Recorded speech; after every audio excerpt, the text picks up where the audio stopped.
அழகுக்காகவும், வாசனைக்காகவும் rosemary இலைகள் நெறையவே வளர்த்துட்டு வரேன். ரொம்பவே நல்ல ஸ்மெல் வரும். இந்த ரோஸ்மேரி இலைகள வச்சு ஒரு தைலம் வந்து தயாரிக்கலாங்க.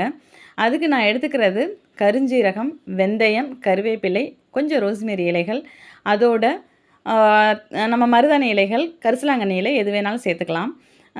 செக்குல ஆட்டின தேங்காய் எண்ணெய் கிடைச்சதுன்னா ரொம்பவே நல்லது. நல்லெண்ணெயும் கூட சேர்த்துக்கலாம்.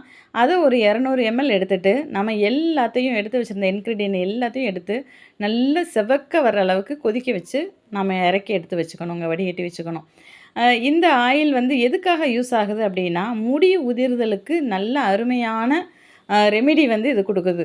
அதாவது முடி உதிரும்போது, நாம வந்துட்டு என்ன செய்வோம், திரும்ப வளருமா அப்படிங்கிறது ரொம்பவே நம்மளுக்கு சந்தேகமா வரும். ஆனா, இந்த ஆயில் நான் யூஸ் பண்ணி பார்த்துட்டு தான் சொல்றேன்.